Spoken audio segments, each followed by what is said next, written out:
Yep. Give me a nod when you're ready. Like Shooter's ready. Stand by.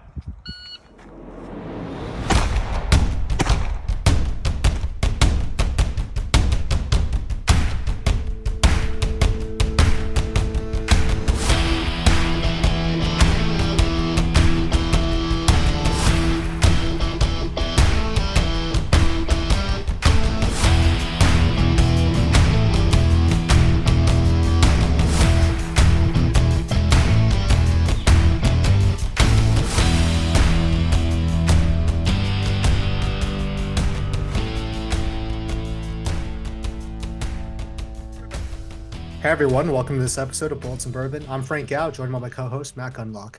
Today we have Rob Hewins. He's a M-Class in carry optics, very active shooter in the DMV area, and most importantly, a very nice young man. Rob, you want to add a little bit to your intro there? Yeah. I mean, you pretty much covered it. Nice young man is like just the whole. I don't know how it gets better than that. Like it's basically the perfect saying. And if anybody disagrees, they're wrong, and I hate them, and they're tacky. I'm completely with it. And yeah, I mean, if anyone encounters Rob online, any social media, like nice young man gets, you say it with purpose, but there are, in fact, a very nice young men in the shooting sports. So the new one, this is going to make you laugh. Just to sidestep this real quick, but so one of my good friends in the shooting sports is Ed Kelly, and Ed's a solid dude. Yeah. So we went to Area 8 together to shoot, and like we walk up to a stage, and like Ed's kind of like me. He's kind of like, he's like in your face, right? So we go up to our final stage of the day, and like there's this short guy that's got like this big scraggly beard. And he's got like a couple of teeth missing and everything else like that. So Ed walks up to him like and asks him a question, thinking the guy is going to be like, well, yeah, you need to do this or whatever else like that. You know, like he's going to have like a little bit of a twang. Instead, the guy like turns around and starts talking to Ed with like a Norwegian accent. Nice. He wasn't kidding. The guy was like Norwegian. So Ed is like off put. He looks at him and goes, well, you're a funny little fellow. Yeah, that's good people. He came and worked Marine Corps Championships, so I got to chat with them quite a bit. Really, like super accurate shooter. Like Well, so the whole ride home, he told me, we're joking, I'm like, funny little fella is going to be the new one. nice young man, funny little fella. Nice. I like it. I like it a lot. Yeah. So getting ready for this interview, I listened to your Manny Talks episode. And in the beginning, you talk about how your parents tried to get you into football and basketball, but you really ended up gravitating towards shooting sports and martial arts. What do you think it is about these individual rather than these team-oriented sports that drew you in?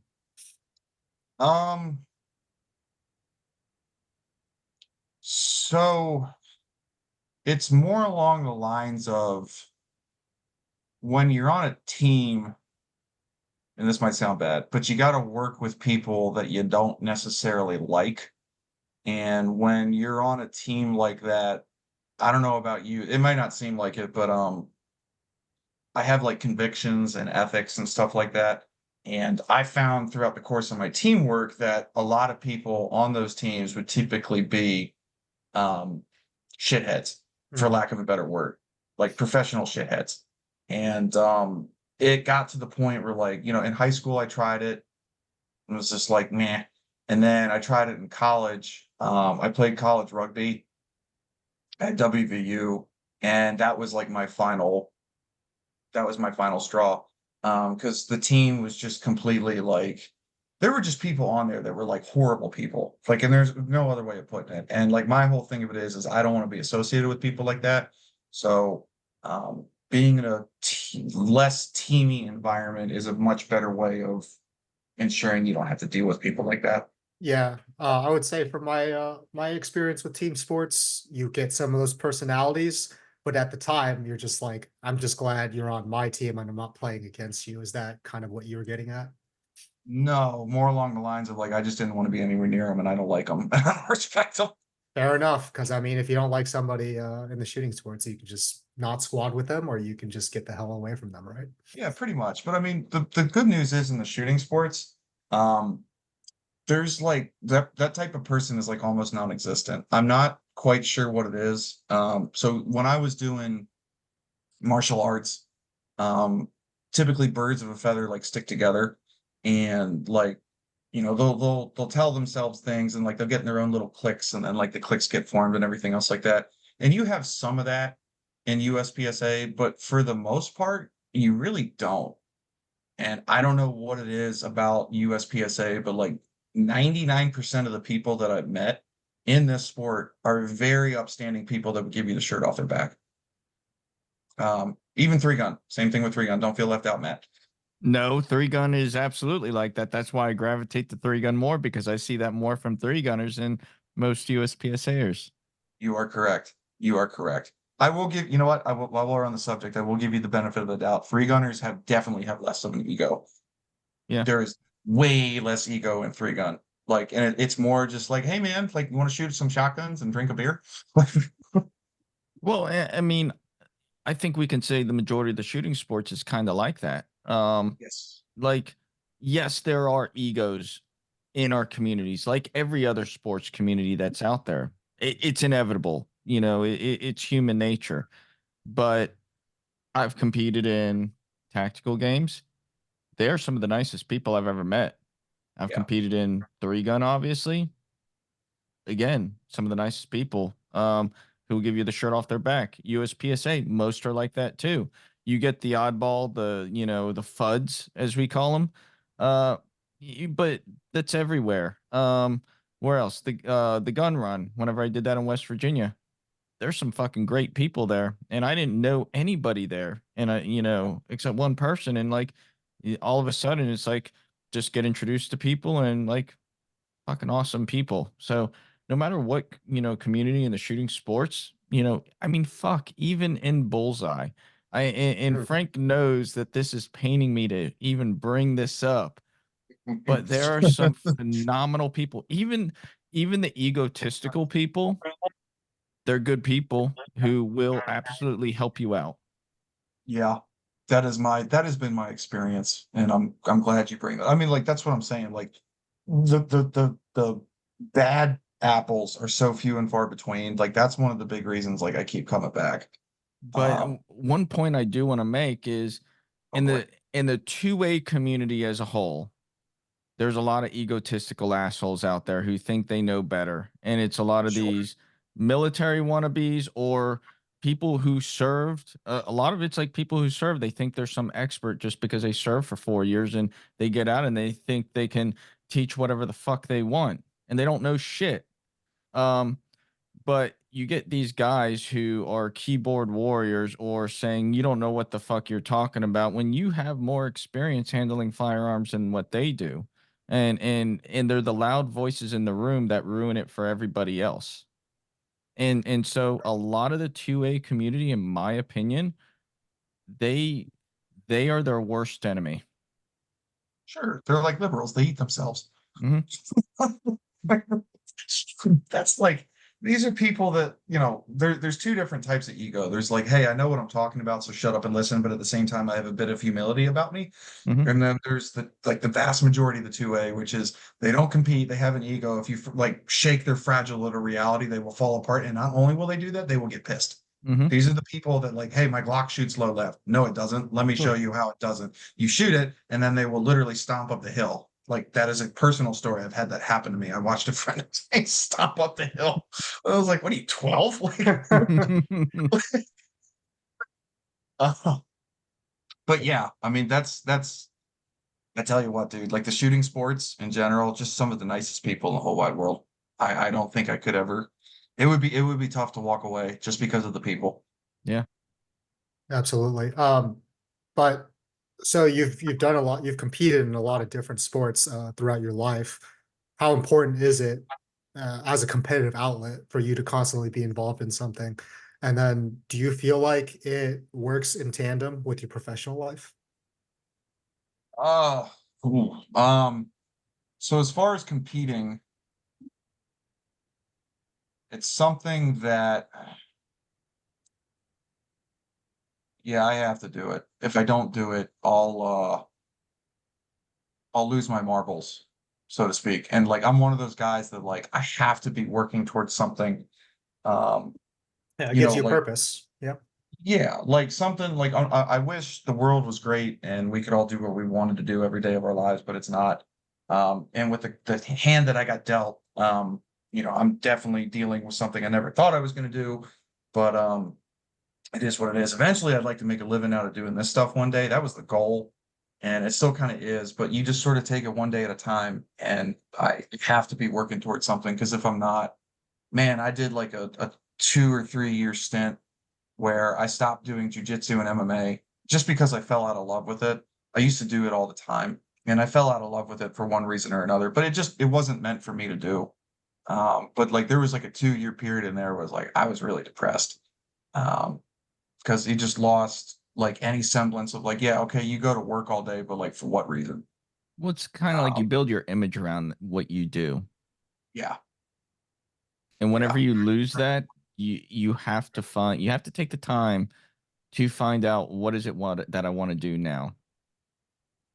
Yeah, you hit the nail on the head. That might be the best thing I've ever.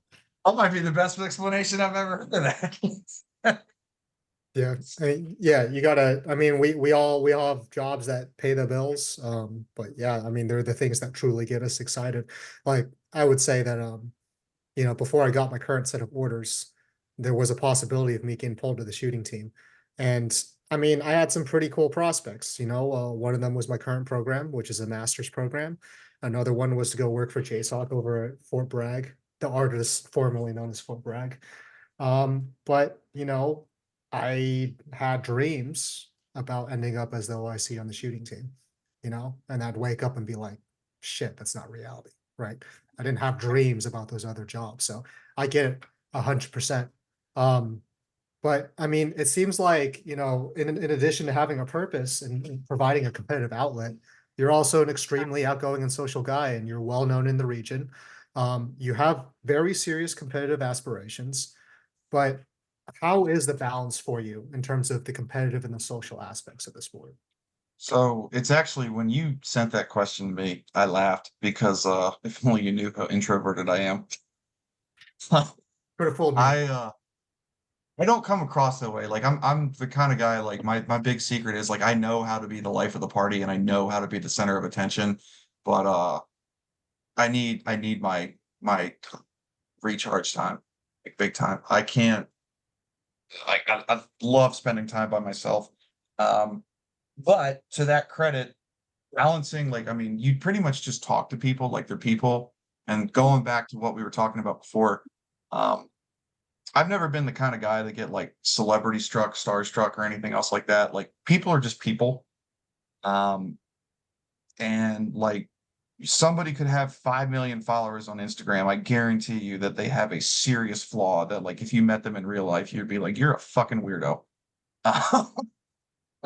Like, so it's just like you talk to people like they're people and you just go out and do your business. And also at the same time, like everybody is there at matches on the weekend for fun. So chances are like they're going to be in a good mood too. And I don't know about you guys. In fact, I'm willing to bet money with you, Frank. You still have to do it. Like you have to put on your professional face during the week. Um, I don't mind doing that, but Lord, man, it's dull. So weekends are my time to cut loose because it's like I can't just Yeah. oof. I mean, it drains you spiritually and emotionally, right? Yeah. Yeah. Yeah. It's a withdrawal. And then the things that we do on the weekends, the things that we love, those are deposits. Yeah. Unfortunately, it's a little out of whack at times, but I get it. I don't know how you do it. I never could have been I never could have been an officer in the Marine Corps, man. I like to laugh. I mean, I act like myself most of the time. I've seen him Um, cut up a few times. yeah. I think I like to think I'm a little more human than most of my peers. But I actually do have a personality. and part of that is because I started off life as a lance corporal. Like Uh, I did the enlisted thing, granted in the reserves, but I did that for 3 years. And what that showed me is, what it's like to not be in control of your own time, to work for idiots, right? To work for people that like you look at them as like, I don't want to be you when I grow up. I still feel that way at times.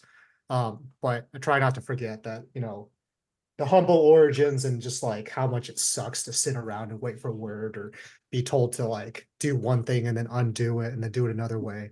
I try to value people's time because of that experience. Exactly. But You're a good boss. well, so if you want to like do the actual litmus test there, you should go talk to Sam Nelson because he actually worked for me back when we first started competing together in North Carolina. Separate conversation. You can ask him another time, but he actually worked for me for a year before we went our separate ways. Yeah, but that's So not why did really it a take- litmus test. 'Cause Why Sam's a did good why did it take so long for him to get a personality then? Because I can't believe I'm about to dime his ass out. Sam Nelson has turned out remarkably normal for someone who is homeschooled with a double digits amount of siblings. That makes so much sense now. and he's Amish. Don't forget that. Yep. I did not know that either. Oh, all Okay. right. He's not Amish. Oh, it's so funny. It's so funny because the one time I did stay at his house, we did drive by quite a few carriages on the way there. I'm So not the first time I ever met him, Jack was like, "Hey, go talk to the Amish guy," and I was like, "Which Amish guy?" And like the whole team, I was like, "Sam, you're Amish?" And he's like, "No, I'm not Amish. God damn it!" I think he's learned to embrace it. He's learned to embrace it more over time, and he's also I don't know. I'm very happy with where Sam is at now. He's definitely done a lot of growing since he showed up to the first match that I invited everyone out to, and only put one shot in every single target. Dude, yeah, I mean, like, yeah, he's got a lady now, and she's nice as shit. Yeah, Carly. I mean, Carly like, is super. she'll nice. actually like, shake your hand. Hi, how are you? Like, Yeah. oh, okay. Yeah, she's Like a girl with a she's personality. she's super personable. Yeah. He turned out much better than the other Quaker I've met. I had a Quaker, and I cannot tell those stories because there are stories that can only be told after hours on the podcast whenever we stop recording because it's pretty freaking explicit. Before we get deeper into the Sam Nelson roast hour, would like to turn our attention back to if we could.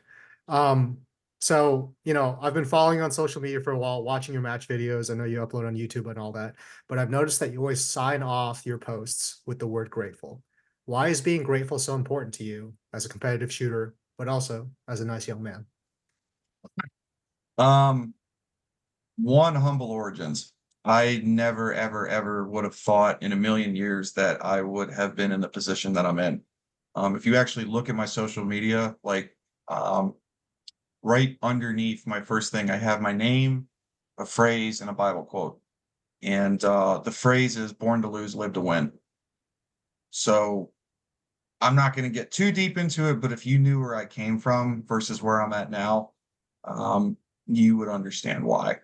And plus the other thing of it is everything that you have right now that's good can be taken away in the blink of an eye. It doesn't take much. Everything that you've worked so hard to build can literally be destroyed overnight, either by your own hand or just by fate. So it is extremely important for me to remember that, like, even though you may not have had the best match, even though something didn't go right or something like that, you need to always take a step back and remember that it could always be worse. And I might be living someone else's dream. There might be someone out there, because I remember when I was in high school watching Outdoor Channel Shooting USA, and they were covering like USPSA stuff. I was like, I'm going to be one of those guys. So the fact that I'm kind of close to that, just a little bit, very honoring, but also you got to remember where you came from, because kind of like we were talking about earlier, nobody likes a douche. So Very true. 100%. Yeah. Very, very well said. And before I turn over to Matt, I do have one more question that wasn't included in the list. When you approached me about coming on this podcast, you said you want to talk about penises. So, as a podcast run by two Marines, fucking game on. Like, we'll talk about dicks all day. So, my question to you, Rob, is In the Tiny, 2000 large. No. Wait, this is serious shit. Lock in, guys, lock in. God damn it. In the 2007 coming of age comedy Superbad, Jonah Hill's character claims that the best foods are dick shaped. What is the pinnacle of dick shaped food for you? And as a bonus question, who would you lovingly make eye contact with as you ate it? Oh God. Well, bratwurst all day long. So, and anybody who disagrees is you're wrong, and I hate you. Johnsonville brats. They should sponsor me. Uh, God, dude. You know what? Cardenas. They're not. Easy. Yeah, I'd look at- Josh, I mean, like, I think as soon as you like start eating the brat, Josh would just show up out of nowhere and just like, you guys would have a lady in the tramp moment for sure. No, he'd get mad and walk away. Have you guys Fair seen the new trend where like people put hot dogs in other foods to see people's reactions of what it turns into, like to eat the hot dog? Apparently no. that's a thing now. Yeah. Apparently like people hide hot dogs in other food items and just watch the reactions whenever that person swallows a hot dog. Oh, I know what you're talking about. Somebody put one inside of a Twinkie and like the person started flipping out. Yeah. And another person, like, those like tubes of mini M&Ms and everything. Like some dude put a hot dog inside one of them and his girlfriend went to open it and then like basically got the whole hot dog in her mouth. Amazing. I would pay to see that. That would be fucking hilarious. We don't have jetpacks, but we have that. That's good. Yes. There's other things Hey, we man. have, but You- yeah, You take it one step at a time. we're not flying yet. At least in hover cars. No, but we can do triple bypass surgery to keep a 600-pound person alive. So that's all that matters. Yeah, that's true. My dad was actually one of the first people to ever have a triple bypass heart surgery back in the early 90s, and he survived it. Was he 600 pounds? No. Okay. Yes. He was an undercover narcotics cop down in Miami. Had a heart attack on the job. Yeah. Damn. Snap. He used to Yeah, drink a that's- 6-pack of beer and smoke a pack of cigarettes a day. So Yeah. stress. Yeah. So- That's a little different. Yeah, it is. Which is why I'm trying to live my life much better than what he did. But okay, so Rob and I actually met, not that I fucking remember it at this point. Rob reminded me because he actually went out to not what the fuck was that name of the match? Great Lakes Bass and 3-gun Bucks. championship at Bass and Bucks in Indiana. Not a bad match, interesting match. But you used to shoot with Don O'Beer. And you got your start in 3-gun. So kind of tell us about that and kind of about what made you decide to kind of put 3-gun on the back burner and focus more heavily on USPSA.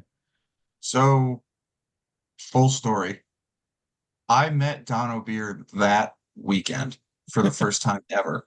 And that was an eye-opening experience because I was like, my God, this man's mouth Just has never Energizer- stops.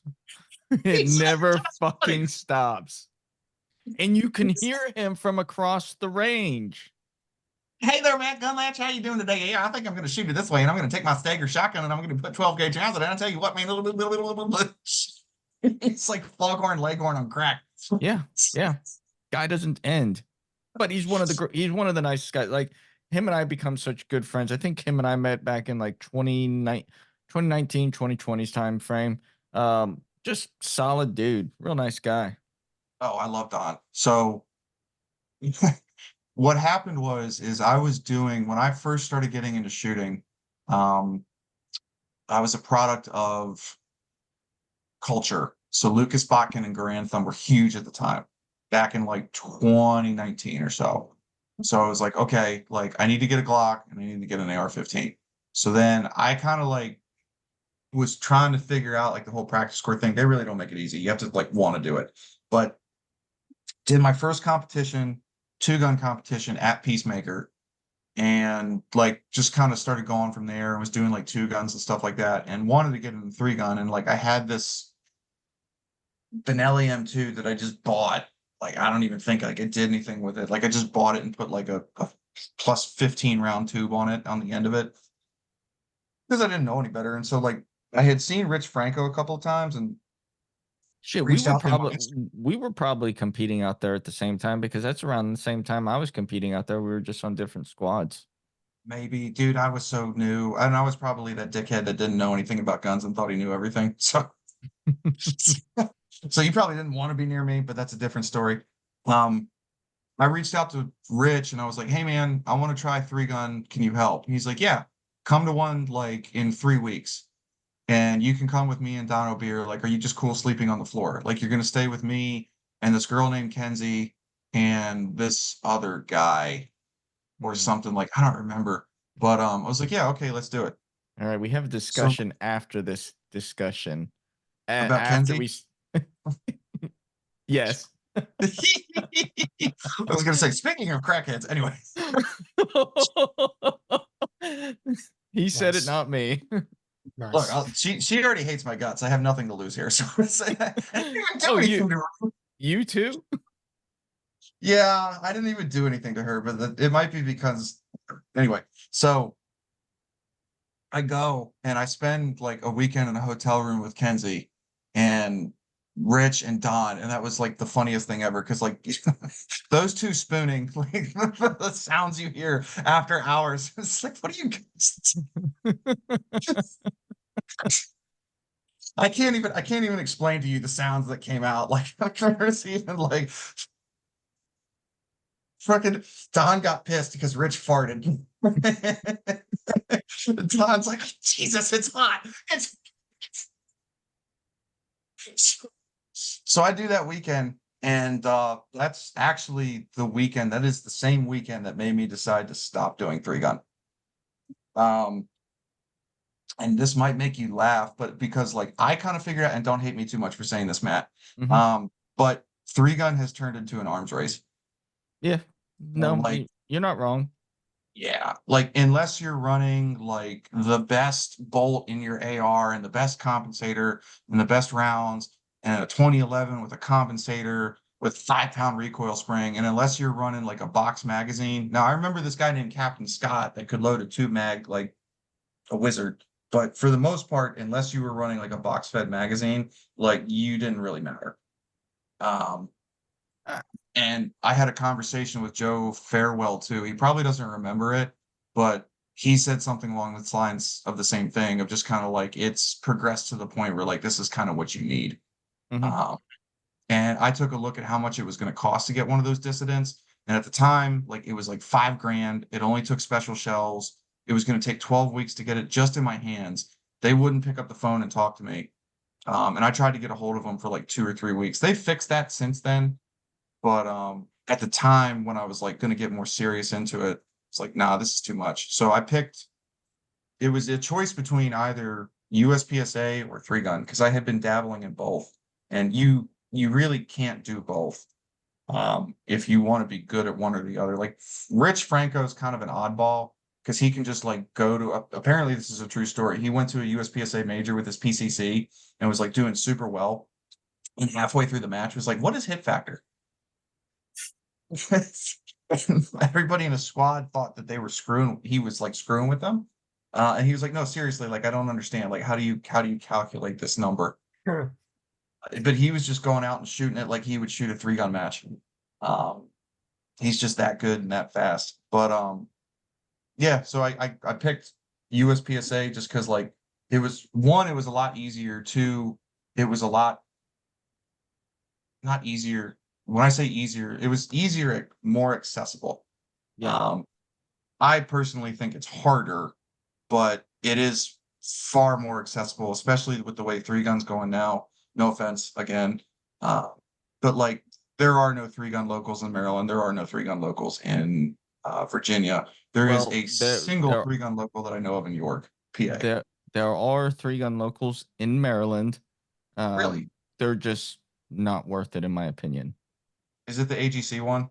That's one of them. Yeah, there's a reason I didn't count that one. Yeah, and then there's Thermont. That's gone, dude. Oh, is it? Yeah, it's been gone. So the Mm. guy that was running it apparently had a kid. And then the two gun that I used to do up there, so I'm good friends with the match director slash president of the club. He's still a good friend of mine. He tried to incorporate three gun into his two gun matches, It is so but as hard. It is it so doesn't hard. work. It No. doesn't. So that's kind of what got me more into. Plus, like with USPSA, like it is harder. And I think the challenge of it being harder drew me in, hmm if that makes any sense. I think there still are some very challenging three gun matches that'll give USPSA a run for their money. But no, you have to be so technically sound and perfect with everything you do in USPSA that if you give an inch, you've lost. Where in three gun, you can give an inch one way, but you can make it up another way. I would say that three gun it tests more of a diversity of skill sets, right? Mm-hmm. Your long distance rifle for one, you still have your close base shooting, stage planning, I think definitely gets taxed. But I'd also say that, I mean, you kind of need better cardio to be good at Yes. three gun. Yes. It's just, like the stages are going to be longer. Like it's at least a minute, like 60 seconds of raw time for most Oh, of dude, these. Most of these, I dude, mean, if you're cramming three guns into a stage, like, I mean, you gotta like our USPSA stages, they're over like that sometimes. that Bucks match that the one that I did, the average time for those stages was like 240 seconds. Yeah. Mm-hmm. And that's a different kind of skill set. Yeah, like For that. sure. That was all natural terrain there at that match. There was not one base stage at that match. Everything was natural terrain, and I mean, there were 100-yard plus, you know, unsupported standing shots that you had to take, um, at what, like 10, 12-inch disc out there. Like it was not an easy match, and like you're doing some of this stuff like in a not in a cornfield, but in an agricultural field. And I'm a short fucking guy, so like I'm at my limit on what I can see to an extent. So you had to find those pockets and those holes to where you can actually hit some of those targets. Yeah. I do remember the 600-yard steel stage ate my lunch, but I was using like 55 grain 5.56, so that's my fault. Well, that was your first major match, and you didn't know any better, realistically. I knew. So I had shot 77 grain before, and like I probably knew I should have brought some of that, and I just didn't because I was like, well, whatever. I shoot Thermont two guns with 55 grain out to 300 yards. How hard can it be? It's fucking difficult. So, kind of, getting back on though, you are about to graduate, or you just graduated with your MBA after a couple years of distance education. And, this kind of goes hand in hand with something I'm trying to achieve, not my MBA, my bachelor's actually. But to those thinking about going back to school and worrying about the balance between their personal, professional, and academic responsibilities, what are some of the things you've learned about yourself in the last 2 years? Um, One, you got to know when to, the most important thing is to listen to your body and know when it's time to rest. Um, I have this, and I think most of us do. You probably do, and Frank probably does too. There's a very big stigma in American culture that if you are not walking forward, you are not progressing, and Mhm. that's not always the case. You can't go until your body drops because eventually, what's going to happen is your body will drop, and you're not going to get to choose when. Mhm. So, for me, it was like take it all in stride, deal with it one day at a time, accept the fact that this won't be forever and it will ultimately lead you to the place you want to be long term rather than short term. The other thing is like all it did was solidify, believe it or not, I have a modicum of discipline about me. If I really want to do something, I'm going to do it. I might not come across that way, but that's just how I am. If I really, really, really want to do something, like good luck trying to get me to stop. Um, so me doing this grad school thing is something that I wanted to do. Luckily, I had already had my undergrad degree, and like doing the shooting and working full time too. It's just like I was like, okay, like this is life temporarily, just deal with it. Um, and you do learn like things about yourself that like, man, I can't believe I'm doing all this. And then like all it really does is, and I'm sure you guys know this because you're both Marines, like, every day that's hard, the next day, believe it or not, gets easier because like you know how to deal with bullshit. Um, that's I think the biggest thing to take away with that is just knowing how to deal with the bullshit. How did you deal with the balance? Because like it is a balancing act, knowing when things are due, but at the same time, you you have a major match that you want to attend, and then you have a personal life as well. How did you deal with that balance? So the personal life took a backseat. I can tell you that right now. Um, it's just something that like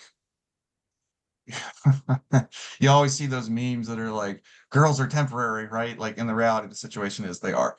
Um, so I'm single, right? I broke up with my girlfriend. We broke up about a week after I started grad school, not because I started grad school for other reasons. Um, but like dating just took a back seat and it's about knowing when to put certain things in perspective. So like it was easy for me because I was single. So like my job obviously came first, because that pays the bills. Grad school came second. Believe it or not, USPSA came third. But like if anybody tried to intrude in on that, it was just easy for me to be like, no. Unless you meet that like The dime one. piece, yeah, that like it would actually be worth it. But I didn't meet anybody that was worth it. Um, for me to like stop doing that. And it's actually funny because I'm sure you guys know this too, but like more often than not, girls will try to get you to change and they'll be like, stop doing what you're doing for me. And it's like, no, that's not how this works. Um, so it's really easy just to put things in their place when you have a vision that you want to focus on. And again, it just comes down to like Frank laughs, but believe it or not, I do have a small amount of discipline to me. I believe it, man. Hey, like you can't get to M class if you don't. Yeah. Yeah. So, the common thought now is a master's is a new bachelor's, and the bachelor's is basically a high school diploma, in terms of checking the box with determining employability. What are your thoughts on that? I got a lot. One, the way the job market is going right now, there's two different sides of it. I am seeing that a lot of job companies are actually starting to take away the undergrad degree requirement because they are in desperate need of people. Not everybody can afford a college degree. And one of the things that millennials figured out the hard way is that having a college degree doesn't necessarily guarantee you success. The thing that I like about Gen Z that they're figuring out is the world that the boomers set up for us is complete and utter horseshit.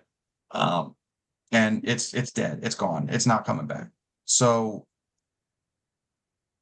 the flip side of that is the companies are doing this because they're trying to get people in the door. The opposite end of that is they're doing it because then they can also pay you less, right? Hmm. Oh, well, you don't have a degree, so we don't have to pay you as much. So like that pay increase that you ask for with your undergrad degree, now we don't have to give that to you, and we can pay you $20 an hour to do what we required you to have a degree before to do, but now instead of paying you $30 an hour, we're only going to pay you 20. This is the games that they play in capitalistic America, and I hate it. Um, but the flip side of that is you don't need a degree. Um, we were just talking about it before at the show, Matt. I mean, like you have a special set of skills that just because you don't have a degree, like, okay, you're not going to be able to go work in a corporate office. You might. I personally think you would hate it. Um, Well, I thought but when you when can I go was do getting stuff. ready when I was getting ready to retire, I thought I wanted to kind of go into the corporate side of things, and so I was trying to go be like a project manager at Capital One and some of these other companies, and I almost made it into that world. Um, but I think part of it was maybe my degree held me, not having that degree held me back. But part of it was I don't have the experience in that culture to really have the influence. They didn't. I guess the best way is I didn't have the experience within that area to really perform in that job. So I would have had to start down at the bottom in their eyes in many cases. That's the problem. But that's the other flip side of it. So like there's so many things you can do in the United States. So like right now, my job, industrial water treatment, you do not need a degree to do this job. Granted, I get a little bit extra benefits because I have a degree. And I have a little bit more leverage because I have a degree now too. But you don't need a degree to do this job. Like you just have to want to show up and do something. And I don't mean like, again, that's a flip sided term, right? So like all the boomers are like, nobody wants to work anymore. It's like, no, like people generally don't trust companies anymore because companies will do anything to try save a dime, and that includes canning your ass. The other side of that is like there are legitimately jobs out there that like they need people, and a lot of people just don't want to do them because like my job, man, it's not uncommon for me in the summertime to just be like in a penthouse in an air conditioned room, sweating, working on mechanical equipment. Mhm. And I like it only because I came from the corporate culture. You think you wanted to step foot into it? I'm telling you right now, you would hate it. Well, Uh, I kind of now know now because my first job, it was within the security industry after I got out, and I was a regional trainer, but I was dealing with like the VPs, the presidents, of yeah. people down in DC. Oh, And I saw firsthand just how they treat people. And they didn't treat me like that necessarily, because they weren't my boss, but they were trying to control me and be like, hey, we need you to come in over the weekend to handle this stuff, yeah. because they have to do this stuff during the week. So we're going to make them come in on the weekend with you. And it's just like whenever I heard that, this other opportunity where I'm at now came about, and it's just like, I'm out. Like, Yeah. and it was the best decision I ever made Yeah. because they don't Yeah. care about you. But one thing I did want to ask, like you did go get your master's degree. There are a lot of companies out there that are paying for education, whether it's, hey, you pay for the class up front and then we'll pay you back on the back end. Is that something your company did, or is that something that you see from a lot of other companies? That is the norm. My company chose not to do that because it has nothing to do with water, and I'm going to keep my mouth shut on that one because I don't have anything nice to say about it. Very well. All Yeah. right. So, um, kind of wrapped it all up to end it though is what is this summer's match schedule looking like, and how are you feeling going into Carry Optics Nats? Uh, so I think I signed up for 9 majors this year, and I've already shot 3. We've shot the same ones. Okay. Delmarva, Mid-Atlantic Area 8. Yeah. Yeah. So Mid-Atlantic or South Carolina, no, South Carolina. There were South Carolina, Delmarva, Mid-Atlantic, and Area 8. Area 8. So I've shot 4. Um, South Carolina, I pleasantly surprised myself. I would have done a lot better, but they threw a stage out that I absolutely murdered. Because of course they did. Um, I came like 99% of top caster on that stage. Yeah. So did well on that. Delmarva was a little bit like I learned from that match. You can't seriously expect to compete after working at a major all week long. Um, it just doesn't happen. Like I felt myself just being slow. Yeah. Mid-Atlantic was pretty nice, even though there were a couple of things there that I could have improved on. But how I finished beat Phil Strader. So I'll take that one. Could have done a little bit better, but could have done way worse. This last match, Area 8, was kind of like a wake-up call for me. I shot it way too conservatively. Uh, the sad part is without me getting popper boned and me having a 5-second malfunction, I think I like did the what ifs. I would have came in like 10th place. But regardless, like I can see myself in the video just shooting it way too conservatively because the same weekend I shot Area 8 on a Friday, all day Friday. Then I Mhm. shot Shadowhawk on Sunday. And there's a noticeable difference between the two performances when I'm just watching it. Um, Do you think it so was from the level of the match that caused you to shoot a little bit more conservatively? yeah. Yeah, that's something. Area 8 was difficult. Well, from the videos I saw, like I was watching some of your videos, Frank, and like those were some difficult stages. Like they were creative. I would say those are some of the more creative stages I've seen come out of USPSA in a while. But they looked relatively difficult. Like what, there were some 40-yard popper shots too. Yeah. Like And that long ain't distance easy. swingers. Yeah. You can like I can just tell that I was just being a little bit too conservative. So like one of the things I'm going to work on, and this is funny because this week I called a shitload of people, including Jay Beal, because he's the man. Talk to him, talk to Luke Kyle, talk to Tim Dundery, talk to Rob Epifania. I talked to who the fuck was talked to a few other people, but like, it's one of those things like when I get my shit shoved in, one of the first things that I do is like I get inquisitive and I try to figure out like, okay, what happened? What like why everything else like that. And I typically start looking for like different avenues and I start putting different things into play. So last night, I was actually training with Kevin McPhee in Richmond, Virginia. And Kevin McPhee, I mean, he'll tell you himself, he might only be like a B class shooter, but the guy's been around for so long. He's got He- like nuggets on nuggets on nuggets of information. There's a level of aggression to Kevin's shooting that I don't see in a lot of other shooters. Like, yeah, Yeah. B class, but he like the way he shoots a production gun, you can tell he's been doing it a while, but Yeah. like he still got it too. So funny enough, Kevin actually convinced me to sign up for Steve Anderson's class and Joey Sauerland's class. That's down there in like a month. I'm actually in the middle of Steve Anderson's class, and Rob Yeah. Epifania was in our first session. No, it was Tuesday. Yep. So probably going to do that. I mean, all this to say, you're going to probably see me open up a little bit more at nationals, and there might be a couple of more mics and some no shoots in there, but it's just I even talked to Keanu about this because Keanu said the same thing. Like my biggest downfall, and he sees it, is I will slow up just a little bit to get the points. But then I don't know where to cut open when I need to cut open because I'll be hyper focused on the points. So Keanu's like, hey man, like, just focus on like trying to cut open a little bit more. But then Kevin McPhee last night gave me like this little piece of information, and I'm not going to say what it was, but it's a cadencing thing. And just hearing that, now I'm cadencing like everything that I do.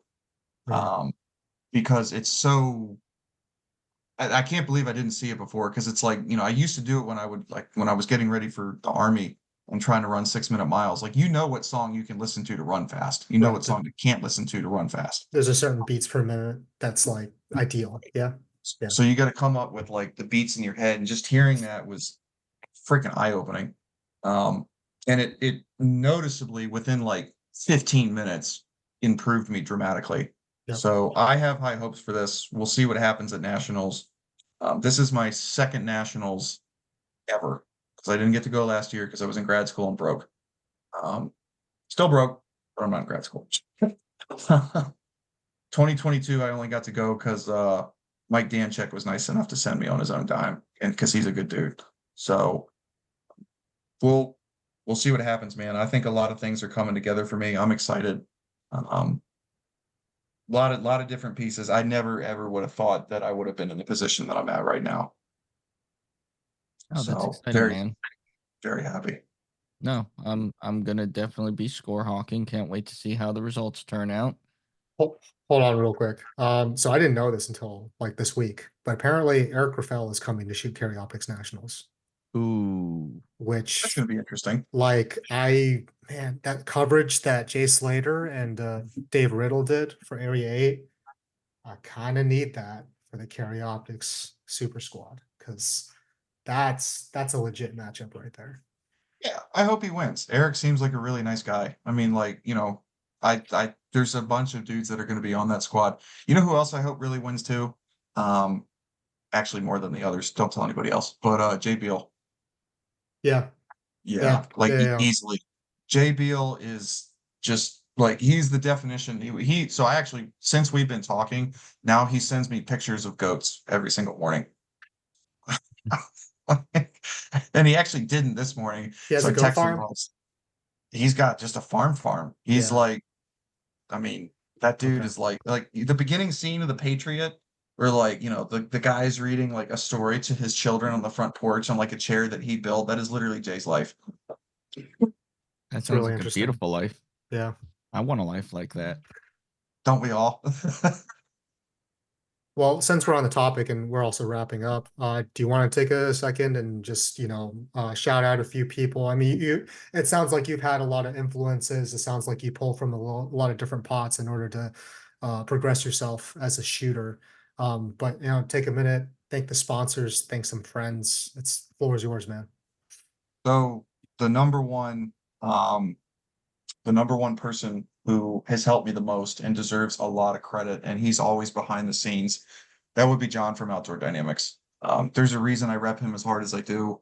He's one of the most stand-up people you will ever meet in your entire life. That guy, like we talk about people giving shirts off their backs. That guy would literally, I think he would give you his house. If you needed a place to stay. And he has, because he's taken me in multiple times. He's done so many things for me. And it literally all started back in 2022 when I was at Area 6 and I sucked. All I said to him was, "Hey, I like your ammo."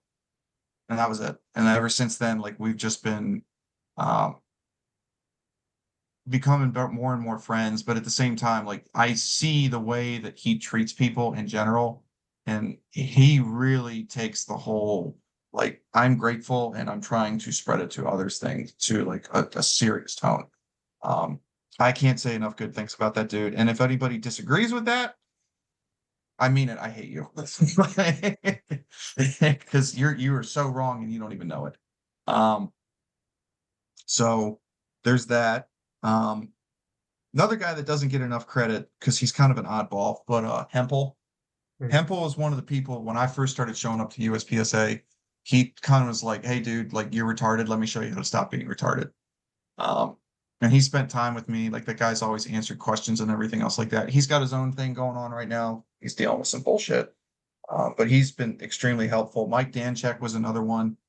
A lot of people have a lot of feelings about Mike Danchek, but like, man, I tell you what, that guy, he's another one. He'll give you the shirt off of his back, but he'll call you a fucking idiot while he's doing it. I appreciate his candor. Like his honesty is very refreshing. He said a few things to me that I was like, he's absolutely right. And I'm thankful I've heard that from him. Dude, he's one of the best people. There's so many others too. I mean, like, I'd have a list this long of all the people that I've met. Um, One of the coolest things I will say about this sport is that even though there are like, and I'll end with this, I have met so many people that I grew up on TV watching, um, and now I meet them and they just treat you like a person. Like they don't act like celebrities. Um, they're just people, and that's just such a gratifying um experience. It really is. I don't know, like there's no jealousy, there's no like, oh, screw you, I'm getting old attitude. It's just like they want to help you just as much. Um, and I can't say enough good things. There's so many good people in this industry. Well, Um, I think one of the biggest things I appreciate and I see in people is, to me, success is seeing the success of other people that you've helped. yeah, that's Ralph Epifania's big quote. His like whole thing right now is like, I want to help other people get better. And he's another amazing guy. Like I said, if I had a list, like Frank, if I like, we would be here for half an hour. We'll keep it to the Mount Rushmore size version of the list. One day I'll do like a big like tag everybody and it'll be like 500 people in this like Instagram post. Yeah. I'm excited to see it, man. Yeah. But other than that, before we sign off, do you have anything you'd like to say to the listeners? Um, born to lose, live to win, baby. Hell yeah. But Rob, we appreciate you coming on here. This was a really good interview. To the listeners, we hope you enjoyed this. If you have any questions you'd like to ask, please reach out to us, reach out to him. We'll get you guys linked up. But other than that, we hope you enjoyed this and have a good one. Talk to you next time. I appreciate both of you because definitely I don't feel like I deserve this. I just sort of barged my way in as I normally do. Bro,